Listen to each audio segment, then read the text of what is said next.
Welcome, guys, to this new manga. We all know the common trope where the MC has a harem and all of them are trying to win him over, which stretches to almost 4 seasons. Now, meet this super confident girl. It's just the first chapter, and she has already used the forbidden technique, confession. This is a manga that proves that sometimes being direct can be the easiest and effective way to win. So let's dive in straight to the video, and don't forget to like and subscribe. The story begins in Class 2 on a spring day in April.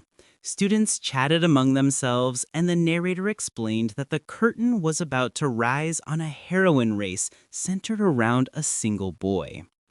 3 classmates called out to Izumi, asking him to join them for karaoke after school. With a tense look, Izumi wondered about the sudden invite. The boys excitedly shouted that girls from Serin High would be there too. It was the perfect place to show off looks and family status. Izumi immediately realized it was a mixer and muttered that they were all idiots. The trio looked confused, while Izumi brushed his hair back, thinking that if he attended, he'd end up monopolizing all the girls himself. He sighed, feeling pity for the three of them. The room went silent until Izumi awkwardly asked them to say something, or else it looked like he had just bombed. One of the boys bluntly told him that he did bomb. The others muttered among themselves. One thought he shouldn't have said that if he was going to get embarrassed. Another wondered if they even needed Izumi. And the third suggested finding someone better at talking. Annoyed, Izumi snapped that they were the ones who invited him in the first place. The narrator remarked that seeing a man get so flustered was just pathetic. Izumi groaned, thinking that Satoru and his friends were too much. Before he could finish his thought, he noticed someone approaching. Amane Amasaki appeared, greeting Izumi with a cheerful "Good morning." He recognized her instantly. It had been a while since they last met. Another girl ran up and hugged Amane, exclaiming how long it had been and asking about her modeling work. Amane explained that her father told her to broaden her horizons, so she had gone to Los Angeles with him. The girl gushed over how amazing that sounded, recalling that Amane's father was a designer. Amane smiled modestly, saying it wasn't a big deal, and mentioned that she had brought souvenirs for everyone. The class immediately erupted in excitement. When a student reminded her there was a quiz first period, Amane confidently said not to worry, she had already prepared. The class reacted with awe, calling her incredible and praising her as the top student. Amane replied that it couldn't be helped and offered to teach anyone who was struggling. The narrator explained that Amane Amasaki was a working model, a fashion icon for teenage girls, a top student, and extremely sociable. Such was her reputation in the class. Later, as Amane and Izumi studied together, a girl peeked into the classroom and called for Amane to go home. Seeing them, she teased that it was another study session. Amane apologized, but the girl turned to Izumi and said it was a waste of effort since even with Amane's help, he was barely passing. Izumi told her to shut up and declared that he'd earned that recommendation no matter what. Amane apologized again and declined the invitation to hang out. The girl smiled, saying she admired how hard Amane worked and warned Izumi not to trouble her too much before leaving. As the door closed, Amane dropped her head onto the desk, apologizing in frustration and begging Izumi to teach her how to study. Izumi sighed and asked how long she planned to keep pretending to be a model student. She said it was too late to stop now. Izumi thought to himself how everyone was still fooled by her act. A brief flashback showed him handing Amane her notes back when she was absent. He remembered how her busy schedule left her with little time to study and how just last summer she had nearly repeated a year. Since then, Izumi had been holding study sessions, drilling key points into Amane as efficiently as possible. He recalled how it all began. When her grades improved, she got overconfident and started boasting that she could teach anyone who was struggling. From that moment, there was no backing out. Izumi pointed out that she had done the same thing again today. Amane admitted that she simply couldn't refuse when people asked for help.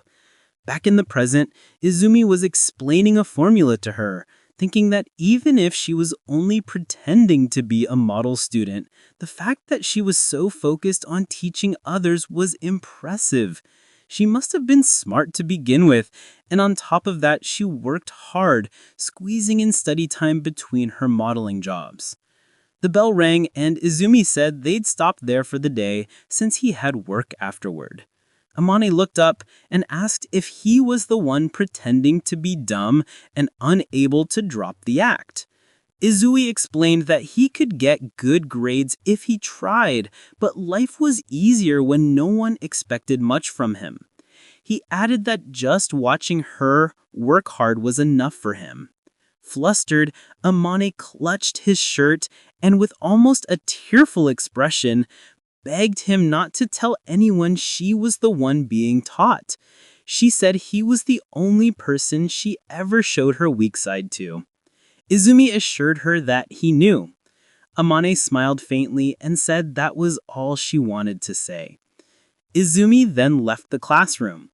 Left alone, Amane sighed and muttered, "Good grief," before whispering that she totally liked him. Sitting on her chair, she kicked her feet and thought that she wouldn't go this far just for a friend.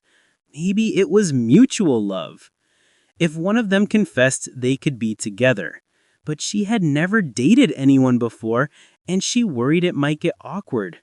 Frustrated, she slammed her hand on the desk and told herself there was no need to rush.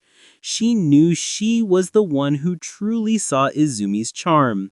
Even if there was no competition, the situation was just too frustrating.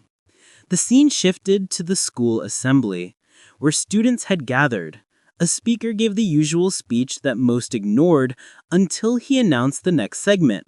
A word from the student council president, Hakuwa Shurigiku. Hakuwa stepped forward and asked everyone to settle down.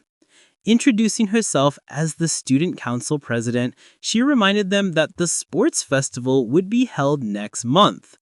Especially for the first years, she said now that they were used to school life, some might have started letting their guard down. Students whispered among themselves. One admired how dazzling Surigipu-senpai looked.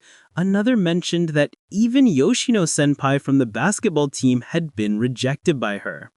Someone called her the Ice Princess.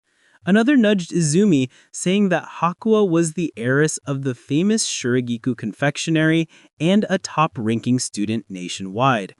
Izumi thought she truly was like a flower on a high cliff, beautiful but far beyond reach.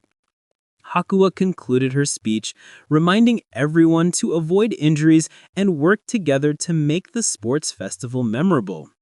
As she stepped off the stage, she glanced at Izumi and smiled. Izumi said nothing. The scene shifted again. Izumi entered his house, calling out that he was home as he took off his shoes. From the kitchen, Hakuwa greeted him, welcoming him back from work and asking if he wanted dinner. Izumi thought to himself, "Ice Princess, huh?" In truth, Shurigiku-senpai lived next door in the same apartment complex and often dropped by to cook dinner for him. Both of their families ran major companies, and as heirs, their parents had once decided they would be engaged. However, Izumi was no longer the successor, and what was once a political engagement had become nothing more than a memory. Shurigiku was already at the table with dinner prepared. She greeted him warmly and reached out to hug him. Izumi responded politely, and she pouted before smiling brightly, patting his shoulder. There, well done." Izumi felt frustrated. To hide their former fiancé relationship, they avoided each other at school as much as possible. Yet, when they were alone, her attitude hadn't changed since middle school. Shiragiku told him that she would always be like a little brother to him. Even so, her presence overwhelmed him. Trying to compose himself, he gently pushed her back. Then she suggested they eat before the food got cold. Izumi thought that her sense of personal space was completely off when they were in private. After dinner, while washing the dishes, Izumi apologized for always troubling her. Shiragiku smiled and said it was fine since she was already making her own meals anyway. She added teasingly that older sisters naturally wanted to spoil their little brothers, which caught him off guard. Then she leaned closer and asked playfully if there was something he wanted to say about her cooking. Startled, Izumi quickly replied that it was really delicious and apologized for forgetting to say something so simple. She pouted and demanded to know how delicious. Flustered, he answered that it was the best in the world. Her eyes widened and her face turned red before she ran out shouting that she'd make it for him every day from now on. Izumi sighed, glancing at the beef stew she had made, thinking she was way too fired up. Outside, Shiragiku smiled to herself, feeling triumphant. Using her former fiancé status, she was determined to take over his daily life, a life and wife strategy. She had pushed through her parents' opposition, pulled strings to get the apartment next door, and even had spare keys. There was no way another girl could come between them. She recalled middle school, remembering how Izumi had been the only one to see her not as the daughter of a major corporation, but simply as a girl. They had understood each other back then. After he lost his heir position, things had grown painful between them, but she still believed she was the only one who truly understood him. Determined, she promised to wait for him and vowed that someday, when she inherited her father's company, she would stand by his side until the end. The scene shifted to lunchtime at school. Students had split into two groups, the ones who brought bentos and the ones who bought food. Izumi thought no one would ever guess that his lunch was actually handmade by Shiragiku-senpai. In his mind, he could almost hear her cheerful voice saying, "Here you go, Izumi-kun, today's portion." Though he felt guilty for relying on her every day, it was a huge help for someone living alone. As he started eating, he suddenly heard someone shouting, "Don't come near Inori," and saw Satoru causing a scene. Izumi sighed, wondering what he was up to this time. The scene shifted to Satoru on his knees, calling out to Izumi. Haru Kasuga explained that some shady-looking guy had tried to approach Inori. Seeing Inori safe, Izumi kicked Satoru back into the classroom, muttering that it was probably his fault anyway. He asked why the two of them were in the second-year classroom. Despite being first years, they were already famous. Inori, the adorable little angel loved by everyone, and Haru, the fierce little devil who protected her. By some twist of fate, both were his club juniors. Inori asked softly if there was club activity that day. Izumi replied that she could have just messaged him. She explained that they were both free, so Izumi agreed it would be a club day. Inori asked if he had read the book she recommended the other day. Izumi apologized, explaining that he had bought it, but hadn't gotten around to reading it yet. Suddenly, Haru stepped in front of him. Startled, Izumi called her name, and Haru glared, telling him not to get all lovey-dovey with Inori. Even small talk was off limits. The two girls left, and Haru turned back to call him a damn leecher. Another student peeked over and asked if they were fighting. When the bell rang, the scene shifted to the library prep room, where everyone sat quietly reading. Izumi reflected that their Literature Appreciation Society was really just 3 people reading and chatting. He remembered when he was the only member left and had planned to dissolve the club once the seniors graduated. By chance, 2 first-years joined, forcing him to keep it alive. In the present, Izumi observed Inori reading with full focus, while the girl next to her gamed nonstop. The gamer looked up and asked what was wrong. Izumi dismissed her, thinking she didn't even pretend to read and only joined to protect Inori. Suddenly, the gamer declared, "The culprit is the little sister." Inori reacted with frustration, and Izumi froze, silently praying it wasn't true. Closing his book, he protested that she was wrong. The gamer smirked and claimed she hated spoilers, while Izumi argued that even fake ones still counted. He scolded her for making him paranoid for no reason and wondered if she even knew what the club was supposed to be. Annoyed, Izumi dragged his chair closer to her. Flustered, he confronted Haru, accusing her of always treating him like an enemy and forbidding him from going near Inori. He teased that maybe she just wanted his attention. Inori watched quietly from the side. Izumi reached out and tilted Haru's chin, teasing that she just couldn't be honest. Haru blushed deeply, flustered by his sudden closeness. Izumi backed off and warned that if she kept acting like that, someone might actually jump her one day. Furious, Haru threw a book at him, shouting, "You pervert, go die!" The impact knocked him over. Getting up, Izumi muttered that he expected a "what are you acting cool for, you creep" kind of comeback, realizing he went too far. He picked up the thrown book and noticed that it was the same one he'd been reading. Haru sat gloomily in silence. Another student commented that it had been Haru's fault, teasing that she'd read ahead just to stay on the same page as him and completely missed the point. She smirked and said Haru clearly wanted Izumi to fuss over her that badly. Haru protested, but her thoughts drifted back to middle school, remembering the punkish boy she had a crush on, getting carried away just because he looked a little cool. Back then, when she tried to act tough, Izumi stepped in, teasing her for scaring the little kittens. He ended up getting lightly beaten by a couple of guys for it. In the present, Haru sighed to herself. Even though she called it fate, her senpai didn't remember her at all, and only acted sweet with Inori, while treating her completely differently, just like always. It was infuriating. The scene shifted to Izumi entering the school, where a girl stood ahead of him. Someone whispered to Amane that he's right there, and Amane's flustered quickly denied it. Another voice from the stairs remarked that Izumi always passes by at this time, and maybe today they'd finally have the courage to greet him. Haru, standing nearby, muttered that she didn't care about senpai or anything like that, while her friend teased that it might just be an excuse to say hi to him alone. As Izumi walked by, 3 girls greeted him.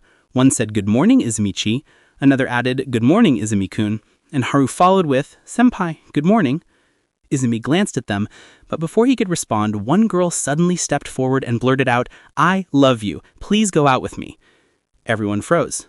The other girls stared in shock as Nanonashi, the girl who confessed, held Izumi's hand tightly. The narrator remarked that there was only one surefire way to win the heroine race, by being able to say "I love you" properly. The moment marked the beginning of the Izumi Suzune chapter. The other 3 girls reacted in disbelief, each thinking to themselves that they wouldn't hand him over to anyone. The narrator concluded that the outcome of the heroine race was still unknown. The battle between the losing heroines and the one brave enough to confess had only just begun. The recap of the previous chapter begins, introducing the high school student. The summary shows how he helped the school idol study, had the beautiful student council president cook for him, and was teased by his junior. Then, one day, he received a sudden and unexpected confession from a mysterious girl. About a week earlier, a student was walking alone down the school hallway, carrying a heavy box and regretting not having asked it to be delivered directly to her home. The girl felt lost in her new school, with no one she could rely on, until a voice asked what was wrong. Leaning casually against the lockers, he watched her, noticing that she seemed to be struggling. He then approached with a charming gesture, calling her an adorable kitten. The girl was left speechless, her face frozen in total shock. She thought this must be how people in the city act, and now she understood why they say the city is scary. While the boy continued striking exaggerated poses, he quickly fumbled and apologized, explaining that he just thought she looked like she was in trouble. Looking at his outstretched hand, the girl concluded that he was kind of weird, but didn't seem dangerous. He took her heavy bag, saying that a girl shouldn't be carrying something like that, and asked what was going on. She explained that she came to pick up her books and finalize her transfer paperwork, but her father had an unexpected work issue. Over the phone, he learned that she was a transfer student assigned to Class 2B right next to his. He spoke with Sun, explaining the situation and assuring that he would handle everything. After hanging up, the boy informed the confused girl that her things would be sent to her home. He then said he'd take her bag to the teacher's office for her, mentioning Sensei from the career guidance office. The girl was amazed, thinking he had solved all her problems in an instant, while he pointed her toward the school gate. Her eyes sparkled as she noticed a familiar phone charm hanging from his device. Surprised, she suddenly exclaimed about the charm. It was identical to the one attached to her own phone. He commented that he didn't think anyone else still had one, since it was from a character that was popular years ago. She explained that someone bought it for her because they liked it, even though her friends didn't recognize it. With a gentle look, she said she'd always liked it and kept it ever since, to which he replied that he understood.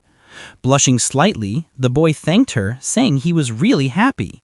The girl didn't understand why he thanked her, but his dazzling smile under the setting sun made her heart race. As the two matching charms were shown, she wondered if this was what it felt like to fall in love.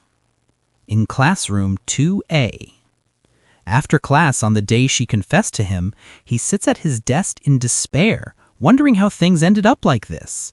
He laments that she saw everything and spread rumors, resulting in constant teasing from his classmates all day. Sighing, the boy complains that everyone is overreacting just because someone confessed to him. With an irritated expression, she remarks that, as expected of a popular guy, he knows how to handle it, but wonders why he looks so grumpy. She confronts him, saying he definitely doesn't look like someone who isn't bothered by the situation at all. The girl then sighs and suggests, maybe he's not that annoyed after all. He defends himself, explaining that he only met the girl when she came to pick up her transfer papers, and her sudden confession completely caught him off guard. With a teasing look, she asks if he didn't flirt with her right away, saying something like, "What a cute kitten, huh?" Completely taken aback and sweating nervously, the boy is left speechless by her accusation. A classmate is shocked, wondering if it's true that he actually said that. She pretends not to care, saying she doesn't mind who he dates, and tells him to be happy with his new transfer student. He tries to explain that just because she's cute doesn't mean he would accept her confession right away. Surprised, the girl exclaims that that's exactly how it works, leaving him dumbfounded. The boy tries to argue that dating is about getting to know each other first, but she cuts him off, calling his view of romance old-fashioned. His grows irritated, unable to respond, grumbling that she's always saying teasing things, and now this. Letting out a sigh, the boy gives up and suggests they begin their study session. As she arranges her materials, she suddenly has an epiphany, wondering if that could be it. She reasons that someone who's supposed to be single gets confessed to by a cute transfer student and then comes to tell her about it, which can only mean he's actually trying to confess to her. Blushing deeply, the girl imagines him admitting that the person he truly likes is her. She hits her chest, declaring she knew from the start what kind of guy he was, leaving him baffled by her sudden change in attitude. Then a voice calls out from behind him. It's the transfer student asking if she can join them, much to the girl's displeasure. With an annoyed look, she warns her that someone's already there and that she's being way too forward. The transfer student apologizes shyly, looking embarrassed. Suddenly, she grabs the girl's hands, recognizing her as the model.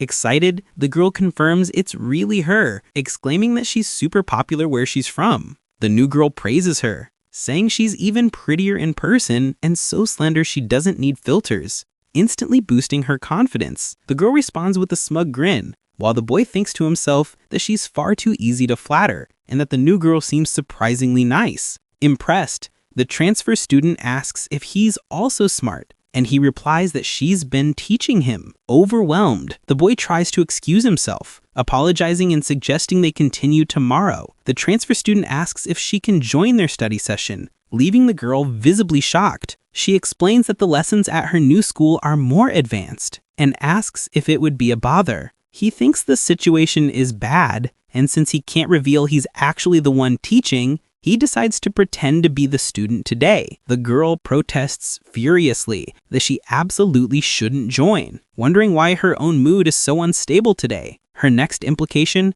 that the study session might be inappropriate, leaves him completely stunned. The boy leans closer and whispers, asking seriously what's gotten into her and what he thinks will happen if she keeps this up. Turning toward the transfer girl, she advises her to make sure he feels the same before trying anything. He nervously agrees that she's right, only for the girl to scold him for being cruel and misleading someone. She then demands eagerly that they clear things up right now, asking whom he actually likes. He replies that there's no one he truly likes, saying it's wrong to date just for the sake of dating. She shouts in disbelief, asking why. Completely confused, he asks what's gotten into her all of a sudden. In shock, she says he must be joking. Reality hits her as panic sets in. Realizing he doesn't like her romantically, she questions the study notes he gave her, concluding he was only being kind. The girl can't believe someone would do all that without romantic intent. She remembers when he said he knew her weakness, and realizes he meant it literally. With her soul seemingly leaving her body, she starts laughing in a disturbingly unhinged way, prompting the transfer student to ask if she's okay. Unfazed by the scene, the new girl steps closer and asks him to explain a part of the lesson. He begins demonstrating the equation, saying it's easier to understand once rearranged. The first girl desperately asks for confirmation, while the transfer student, full of energy, is already asking another question. With spiraling eyes, she barely manages to stammer that they can use a formula she learned from him earlier. The boy worries if they can keep up the act, since she looks genuinely shaken, but then he notices something in her notebook. He realizes it contains more advanced problems already solved, which leads him to suspect she actually knows much more than she's pretending. The girl looks up at him with a subtle, knowing smile. Sweating nervously, he understands the truth. She's been faking ignorance all along. The situation turns into complete chaos when the transfer student, pretending to learn from him, points out a mistake in his notebook. She leans over the desk to correct it. He slides his hand beneath hers, pretending to search for something in his notes. He panics at how dangerously close she is. She whispers in his ear, complimenting how long his fingers are, and saying it's really cool. The first girl bursts with jealousy, while his expression fills with panic at the scene. The boy suddenly says that's enough for today, since she has work, and quickly leaves the room. Drained, the boy walks down the stairs wondering what's wrong with that girl, but then thinks maybe I shouldn't have left her behind. She appears at the top of the staircase, calling out for him to wait, so they can go home together, teasingly asking if his heart is made of iron. He realizes only today did he truly understand how much more complicated she is than he ever imagined. Cursing himself under his breath, the boy tries to calm down, while she asks what's wrong. He then asks if she also noticed it during the study session, and the girl nods, saying she did. She explains that she is burdened by her father's high expectations, and is desperately trying to live up to that perfect image of herself. He asks her to keep it secret, and with a soft smile, she agrees, saying she understands. He protests in disbelief that they were having a genuine moment, but she simply wonders aloud if she should tease him a little. With a playful grin, the girl says that's a completely different matter. The boy is left speechless as she leans closer and whispers in his ear that she'll make him fall in love with her. The narration then shifts to the late arriving transfer student from class 2B, who, standing in an empty classroom, declares with firm resolve that she won't let the other girl have what she wants.